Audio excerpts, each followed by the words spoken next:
সদৌ অসম কৰ্মচাৰী পৰিষদৰ কাৰ্বি আংলং জিলা কমিটিৰ সৌজন্যত নাগৰিকত্ব সংশোধনী আইন বাতিলৰ দাবীত ধৰ্ণা ডিফু চহৰৰ ৰাজপথেৰে বিশাল সমদল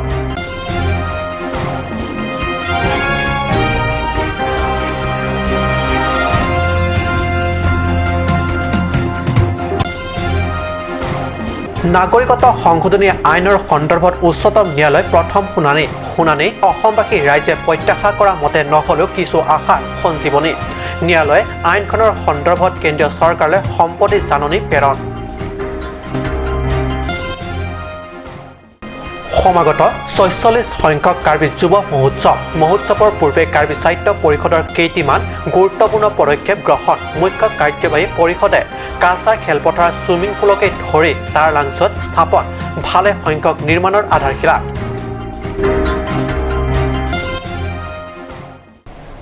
নমস্কাৰ ষ্টুডিঅ'ত মই পৰজ্যোতি শৰ্মা এতিয়া আগবাঢ়িছো প্ৰথমটো অসমীয়া প্ৰাইম টাইম বাতৰিলৈ আজিও অসমৰ বিভিন্ন জিলাত অব্যাহত নাগৰিকত্ব সংশোধনী আইনৰ বিৰোধিতাৰে ধৰ্ণা কাৰ্যসূচী সদৌ অসম কৰ্মচাৰী পৰিষদৰ আহ্বানত ক্ৰমে ৰাজ্যৰ বিভিন্ন জিলাত নাগৰিকত্ব সংশোধনী আইন বিৰোধিতাৰে সদৌ অসম কৰ্মচাৰী পৰিষদৰ জিলা কমিটিৰ সৌজন্যত আৰু আছুৰ সহযোগত তথা ডিফুবাসী ৰাইজৰ সমৰ্থনত চেমছন সিং ইংতি স্মাৰক উদ্যানত ধৰ্ণা কাৰ্যসূচী ৰূপায়ণ কৰা হয় ধৰ্ণা কাৰ্যসূচীৰ অন্তত ডিফু চহৰৰ মাজমজিয়াৰে উলিওৱা হয় বিশাল সমদল ইতিমধ্যে নাগৰিকত্ব সংশোধনী বিধেয়কখন আইনলৈ পৰিণত হোৱাৰ লগে লগে সমগ্ৰ অসমজুৰি অসমবাসী ৰাইজ আইনখনৰ বিৰোধিতাৰে ঘৰৰ পৰা বাহিৰলৈ ওলাই আহি বাতিলৰ দাবীত উত্তাল কৰে এনে সময়তে ৩ দিন ধৰি সমগ্ৰ অসমতে আছুৰ নেতৃত্বত আইনখনৰ বিৰোধিতাৰে গণ সত্যাগ্ৰহ অনশন আদি কাৰ্যসূচী ৰূপায়ণ কৰে ৰাজ্যৰ বিভিন্ন স্থানত হোৱা প্ৰতিবাদ কাৰ্যসূচীৰ সমান্তৰালকৈ পাহাৰীয়া জিলা কাৰ্বি আংলঙতো বিভিন্ন প্ৰান্তত আছু কাৰ্বি ছাত্ৰ সন্থা তথা আন সামাজিক সংগঠনৰ সৌজন্যত অনশন ধৰ্ণা আদিৰে আইনখনৰ প্ৰতি ঘোৰ প্ৰতিবাদ সাব্যস্ত কৰে কাৰ্বি আংলং কৰ্মচাৰী পৰিষদৰ উদ্যোগত চেমছন সিং ইংতি স্মাৰক উদ্যানত কেইবা ঘণ্টা জোৰা ধৰ্ণা কাৰ্যসূচীৰ পিছতে ডিফু ৰাজপথেৰে বাহিৰ কৰে বিশাল সমদল নিউজ ডেস্ক ৰিপৰ্ট কাট নিউজ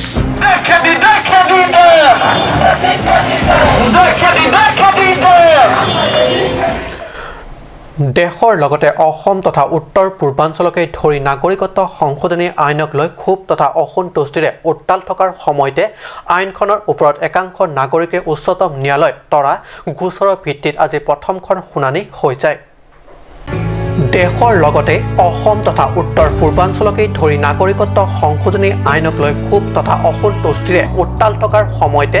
আইনখনৰ ওপৰত একাংশ নাগৰিকে উচ্চতম ন্যায়ালয়ত তৰা গোচৰ ভিত্তিত আজি প্ৰথমখন শুনানি হৈ যায় প্ৰথম শুনানি অসম তথা উত্তৰ পূৰ্বাঞ্চলৰ ৰাইজে আশা কৰা মতে নহলেও কিছু নমনীয়তা কঢ়িয়াই অনাৰ সংকেত কঢ়িয়াই অনা যেন লাগিছে ইতিমধ্যে ন্যায়ালয়ে আইনখনৰ সম্পৰ্কত গুৰুত্বপূৰ্ণ যুক্তি দিছে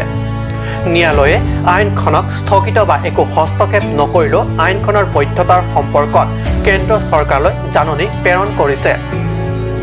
উচ্চতম ন্যায়ালয়ে আইনখনৰ বৈধতা ন্যায়ালয়ে বিচাৰ কৰাৰ কথা প্ৰকাশ কৰে আজি প্ৰথম শুনানিত দ্বিতীয় শুনানি হ'ব অহা 2020 চনৰ 22 জানুৱাৰীত নাগৰিকত্ব সংশোধনী আইনখনৰ সন্দৰ্ভত দ্বিতীয়খন শুনানিৰ বাবে আগ্ৰহেৰে সম্প্ৰতি অপেক্ষা কৰি আছে সমগ্ৰ দেশবাসীৰ লগতে অসম তথা উত্তৰ পূৰ্বাঞ্চল ব্যুৰ ৰিপৰ্ট কাট নিউজ সময় হৈছে এদিছো বাণিজ্যিক বিৰতিৰ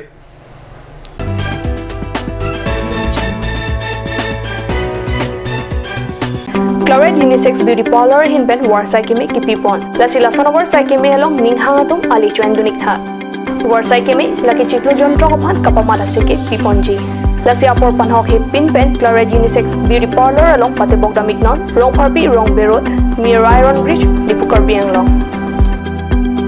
Lasi Lance Sekachini Lethojiapan, Laso number 600-121-3664 along Humrignon. আজিকালি যিকোনো পাৰ্টি মানে কাঞ্জ জুচ বাইদি বেটো কমলাটো খাইছিলি না আনাৰসটো পাহাৰীয়া কমলা আৰু আনাৰসৰ পৰা তৈয়াৰ কৰা কাঞ্জ জুচ সম্পূৰ্ণ বিশুদ্ধ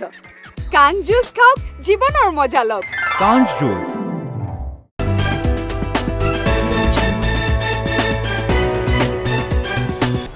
বিৰতিৰ পিছত পুনৰ বাতৰি মজিয়াত দেশ তথা ৰাজ্যত নাগৰিকত্ব সংশোধনী আইনৰ বিৰোধিতাৰে প্ৰতিবাদ অব্যাহত আছে কিন্তু তাৰে মাজতে নিজৰ কলা সংস্কৃতি আগুৱাই নিয়াৰ তথা সংৰক্ষণৰ দায়িত্বও থাকে নাগৰিকৰ এনে পৰিপ্ৰেক্ষিতত পাহাৰীয়া জিলা কাৰ্বি আংলঙত সমাগত ৪৬ সংখ্যক কাৰ্বি যুৱ মহোৎসৱ অনুষ্ঠিত কৰাৰ বাবে ইতিমধ্যে কুচকাৱাজ আৰম্ভ কৰিছে কেচিএছ আৰু লগতে খোদ কাৰ্বি আংলং স্বায়ত্তশাসিত পৰিষদে সাংস্কৃতিক প্ৰাণকেন্দ্ৰ টাৰলাংছত এইবাৰ অনুষ্ঠিতব্য ৪৬ সংখ্যক কাৰ্বি যুৱ মহোৎসৱৰ বাবে কেচিএছ অৰ্থাৎ কাৰ্বি সাংস্কৃতিক সমিতিয়ে ইতিমধ্যে কুচকাৱাজ আৰম্ভ কৰিছে এনে সময়তে কাৰ্বি স্বায়ত্তশাসিত পৰিষদেও আগন্তুক যুৱ মহোৎসৱটি অনুষ্ঠিত হোৱাৰ আগে আগে কেইটিমান গুৰুত্বপূৰ্ণ পদক্ষেপ গ্ৰহণ কৰিছে অসম চৰকাৰৰ বিশেষ পেকেজৰ অধীনত ডিফুস্থিত কাছাৰ খেলপথাৰত ১৫ কোটিৰো অধিক টকা ব্যয়ৰ সাপেক্ষে আন্তঃৰাষ্ট্ৰীয় পৰ্যায় ছুইমিং পুল নিৰ্মাণৰ আধাৰশিলা টাৰালাংছত 10 কোটি ব্যয়ৰ সাপেক্ষে বাউণ্ডাৰী ৱাল ৫টাকৈ তোৰণ তথা গেট নিৰ্মাণৰ আধাৰশিলা স্থাপন কৰে মুখ্য কাৰ্যবাহী সদস্য তুলিৰাম ৰংহাঙে ডেপুটি স্পিকাৰ ৰিতে সিংহে সাংসদ হৰেণ সিং বে কাৰ্যবাহী সদস্য ক্ৰমে অমৰ সিং টিছো প্ৰদীপ ৰংপি তথা এমএছচি ক্ৰমে দৰ সিং ৰংহাং ৰিচাৰ্ড টকবিৰ উপস্থিতিত এইসমূহ আধাৰশিলা স্থাপন কৰে মুখ্য কাৰ্যবাহী সদস্যই উল্লেখ্য এইসমূহ নিৰ্মাণৰ কাৰ্যৰ বাবে ঠিকাদাৰসকলৰ ঠিকাৰ নিৰ্দেশ পত্ৰ বিতৰণ কৰে কাৰ্যবাহী সদস্য ৰংহাঙে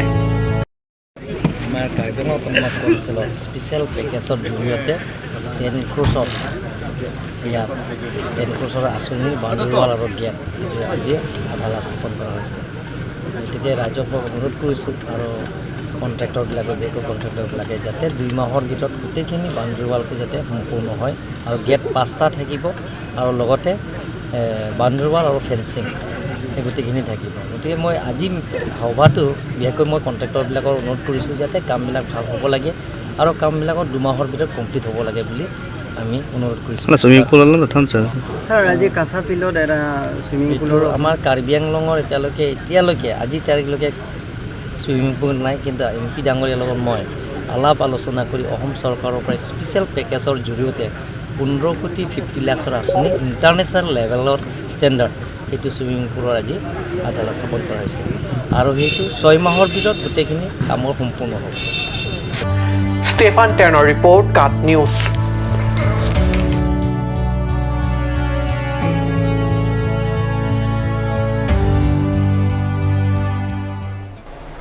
আজি অসমীয়া প্ৰাইম টাইম বাতৰি ইমানতে সামৰিছোঁ ধন্যবাদ